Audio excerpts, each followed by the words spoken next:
What's up, everybody? It's Dan, Binder Boneyard, coming at you from the office. It is a very chilly November Saturday. I'm doing this a day early. Again, I got stuff going on tomorrow. May or may not be able to record. So in my efforts to be more, what's the word? Not reliable. Dang it. I have a brain injury and I can't remember words. So, sorry. I'm sure somebody's yelling at their radio right now. But anyway, just be more consistent. My effort to be consistent and regular. I'm doing this on Saturday. So it's a day or two after Thanksgiving. If you are paying attention, hopefully you had a good holiday. Hopefully you got to spend some time with some family and enjoy some stuff. And if you don't celebrate the holiday, well then hopefully you got some stuff done and it was a productive day for you. So I appreciate everybody listening. Thank you for following along, social media, all that stuff. It's great. I appreciate everyone. Thank you so much. I know my Instagram stories, I do a fair amount of complaining. So I appreciate you guys for sitting through that because I do complain a little bit. It's just so frustrating. Sometimes people just drive me nuts and I don't know what's wrong with them. I don't know where they feel like they can, that level of entitlement that people have, it just drives me nuts. But anyway, thank you all the Patreon supporters, the Instagram subscribers, Facebook subscribers, like everyone. Every dollar helps, and it's very, very helpful. I'm very grateful, and I'm just keep doing these. The listenership keeps growing. I see my combined listen hours on all the platforms, and it just keeps going up and up. I actually have a lot of listens, so I wouldn't think I would be in such a niche topic or niche whatever, but no, there's a lot there. So I am grateful for that, and very thankful. And I'll never be a Joe Rogan, but just putting the international gospel out there is good enough for me.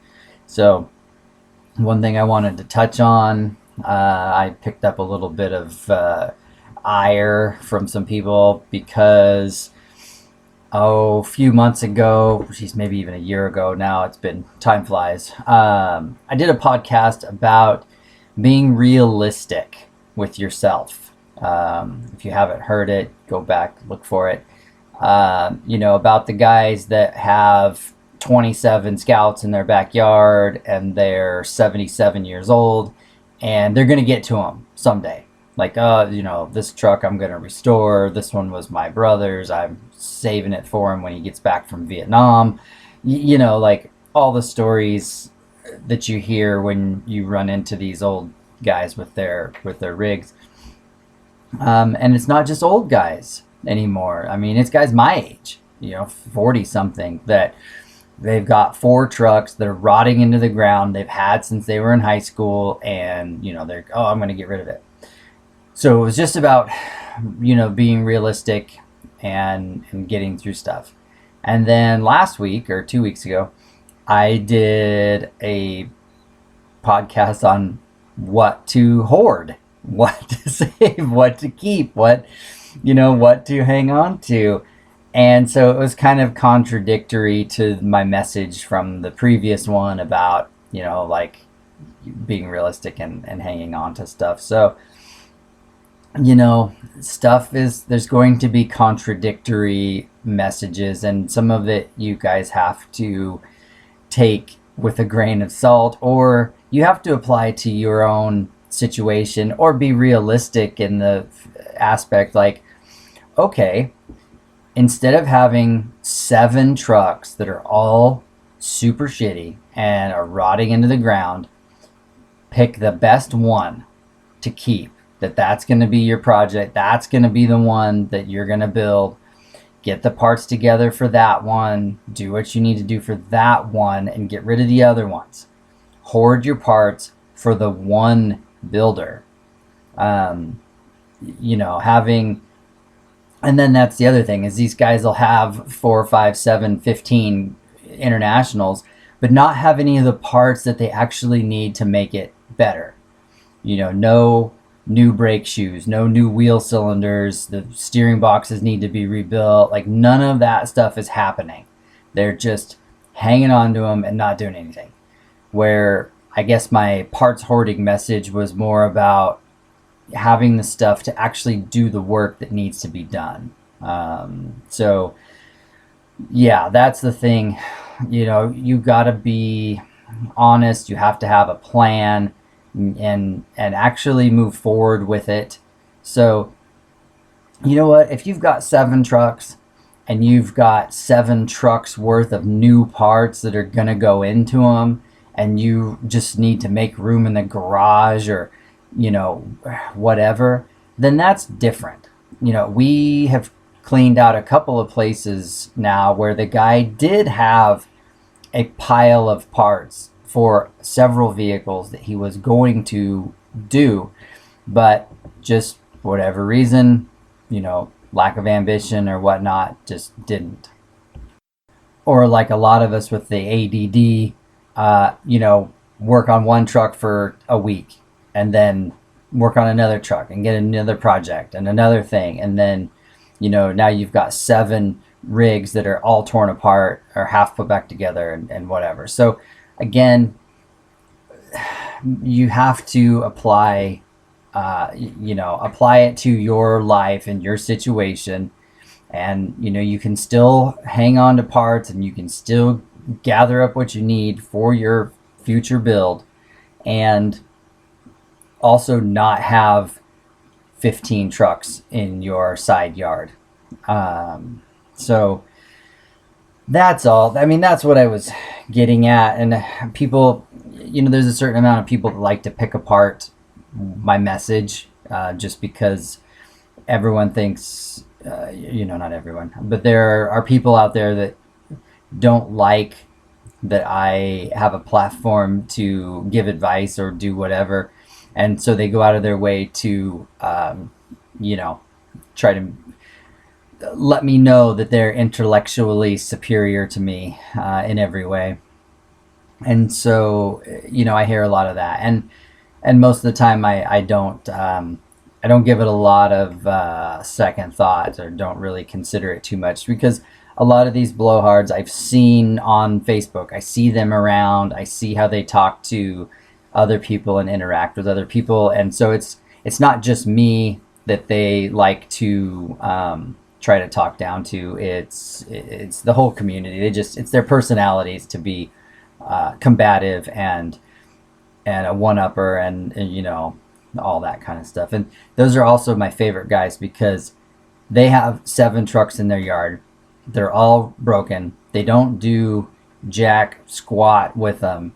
But the first time that someone posts up some progress pictures of their project, it's, oh, why'd you do it that way? If I would have done it, you should have done it this. You should have do that. You got to do this. Like, and yet they're not doing squat. So, and so when they comment on me or send me a DM directly with, why'd you say that? Or, you're wrong about this. It's like, okay, thanks, buddy. I appreciate it. So, but I did feel like I needed to bring it up as contrast to the 2 different podcasts that I had done about those things. So, like I said, just keep it,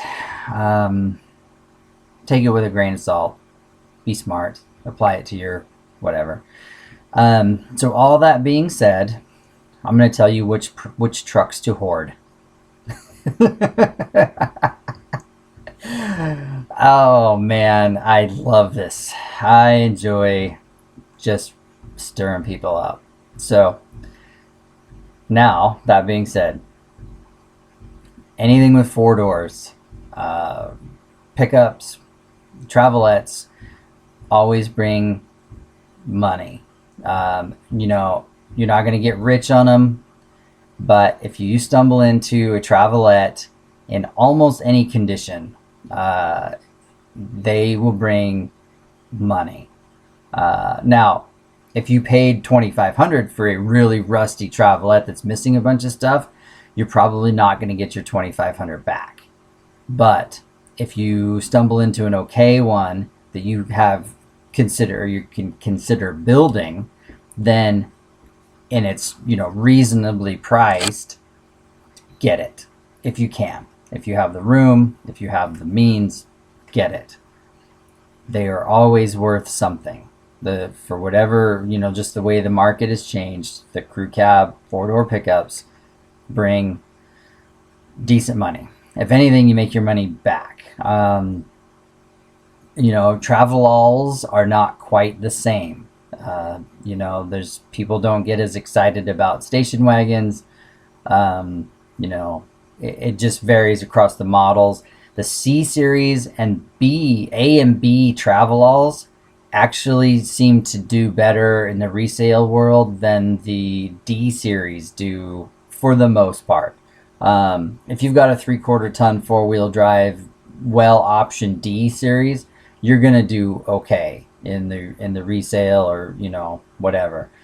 But as far as interest and cool factor that sells trucks, it's the A, B, and C, especially the 61, 62 C series travel-alls that have the most value that I've seen. But again, it varies wildly by the week.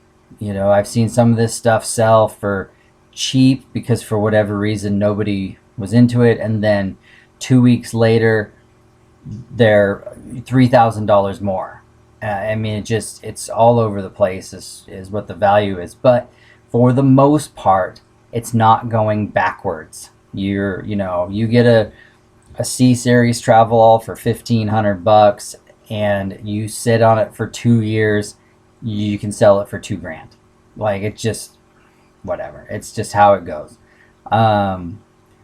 You know, and in that 2 years, you do a little shining it up. Maybe you know, air the tires up and clean the rat poop out of it. It might even be worth more.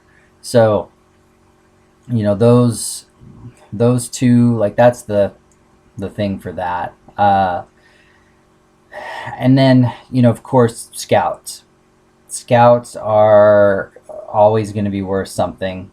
But there's various models that are more desirable than others.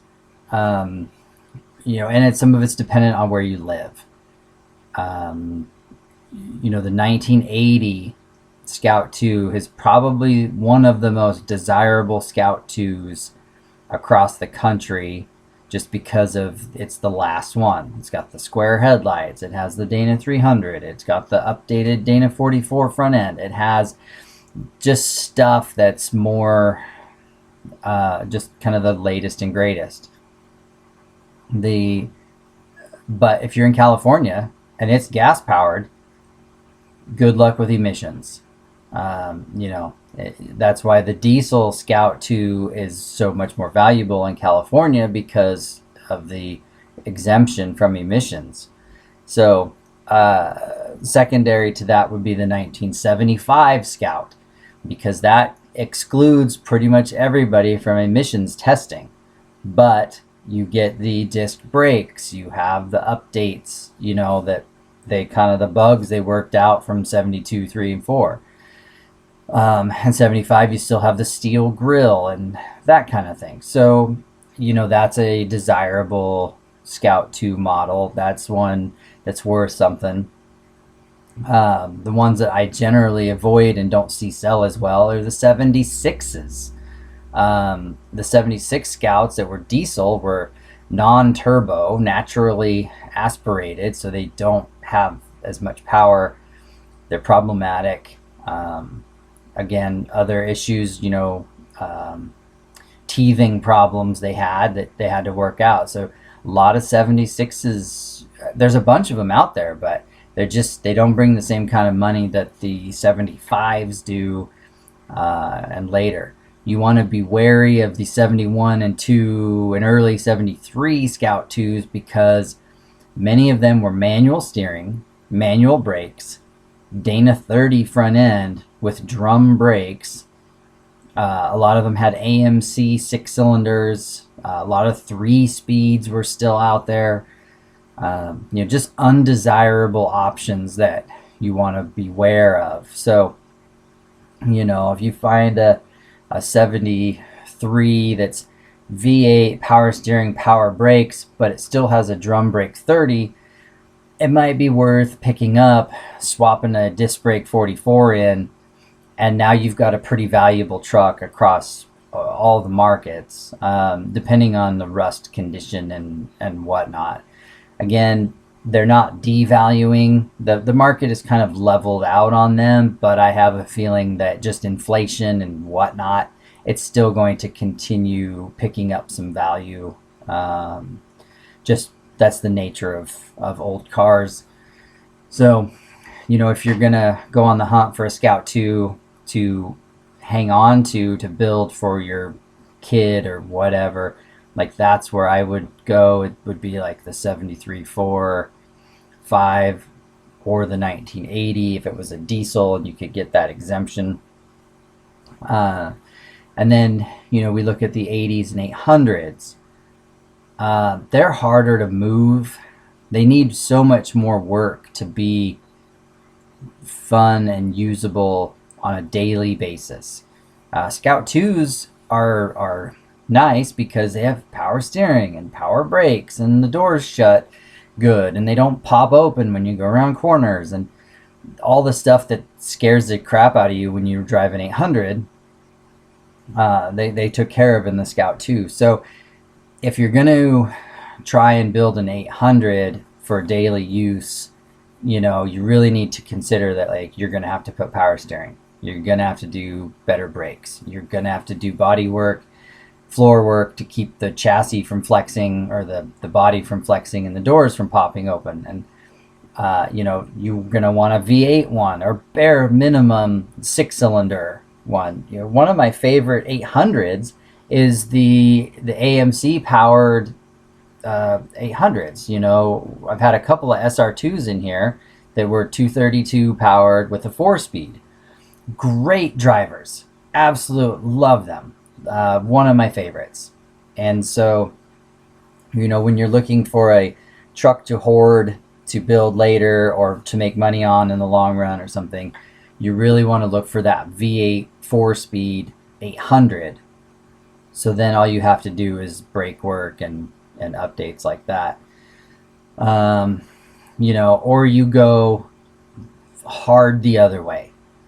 You revel in the manual steering and the manual brakes and the 3-speed and the 90 horsepower or 86 horsepower 152, and you go that way with the originality aspect. And if you do, then I really say 64, 65 Scout 80 is where the money is in the future, because the bugs have been worked out. Because 61 and 2s had, and even part of 63, had some weird stuff. The heater manifold, the dash layout, just little things like that. The brakes were tiny, the axles were tiny, just stuff that they hadn't figured out quite yet. The 61s had the sliding side windows, just all that stuff. The only way a 61 becomes extra valuable if it's a really low FC number. If it's below 1,000 on the FC number, then you've got something. But if it's FC 22,000, it's not. It really is more headache than it's worth, especially if it's a 2-wheel drive. If you stumble into a 2-wheel drive 80, run away from it. Do not get mixed up with that truck. It will cause nothing but problems and headache and heartache, and it won't be worth squat. So really, in that respect, I would not hang on to one of those. Your better bet for enjoyability, usability, and cool factor for an 80 is that 64, 65. That's what I like. And then they had the updates. They had the 7-bolt window frame for the top. They had a little bit bigger side windows. They had figured out the spare tire carrier stuff. Like, just a lot of features that they had worked out by then that make the Scout easier to own and more desirable in the resale end if you decide to go that route. So if you are gonna hoard, don't hoard a 62. Try to hoard a 65. And then, yeah, I mean, that's really the ones that are bringing money. Single cab pickups, yeah, they're cool. People are out there, but they're not bringing the money that the Fords or the square bodies are. You see in these highboy Fords, 71 whatevers, that are bringing like 60 grand for real solid patina, good runner driver, 4-wheel drive trucks. You will never get that in international. Like, it won't happen.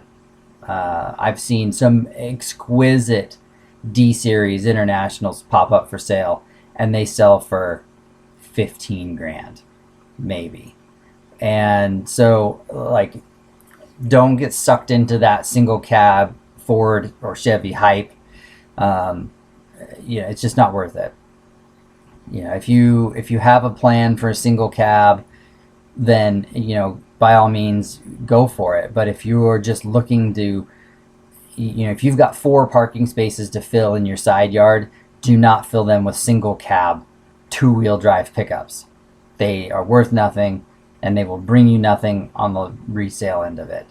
And if you do, you'll hear nothing but, man, I wish it was 4-wheel drive, or, oh, I'd buy that in a minute if it was 4-wheel drive. So if you do that, buy the stuff to make it 4-wheel drive. Buy a front axle, buy a transfer case, get all the stuff, then do that. But if you're trying to make money or you have some future plan, you're not going to do it with 2-wheel drives. The only exception, even then it's a minor exception, short bed 4-wheel drives.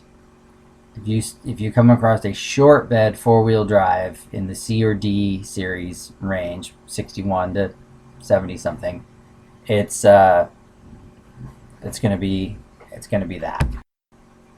Short box 4-wheel drives seem to bring better money than the other ones. And then the C series, the 900s, the super short bed 4-cylinder 3-speed, like base model that they offered there for a little while.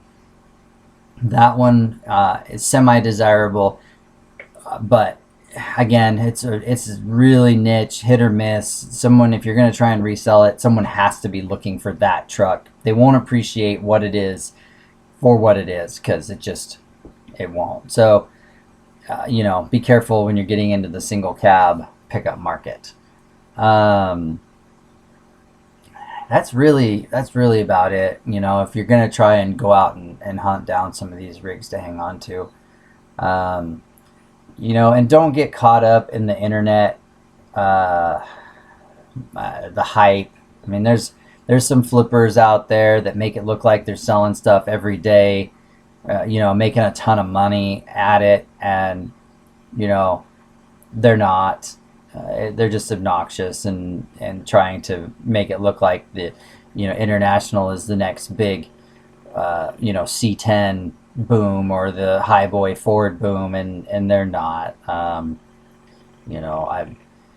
kind of see what the market's doing on the backside, and come to find out, they bought the truck for $1,500 and they advertised it for $5,000, but they end up selling it for $3,000.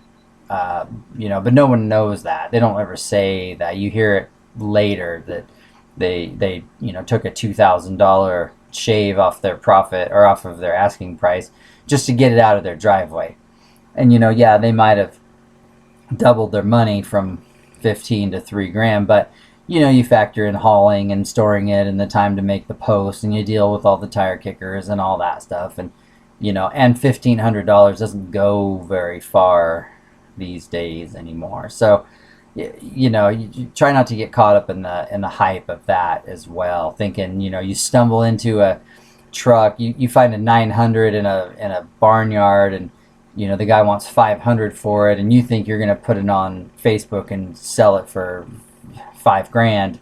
You're not, unless it's exceptional, which they never are. So just keep that in mind. Again, be real with yourself, be honest, and if you're going to hoard the good ones, and then be realistic in that hoarding, and get the parts you need, put together a plan, be realistic. If in 5 years you're not doing anything with it, then it needs to go. Or your kid that was all excited about it decides they don't want it anymore, then it needs to go. But yeah. Anyway, I appreciate you guys listening. That was all I have for today. My rants and all of that stuff. So I enjoy doing these for you guys. I really appreciate it. Thank you for all your support. And I'm very grateful, very thankful. And until next time, I'm Dan from Binder Boneyard.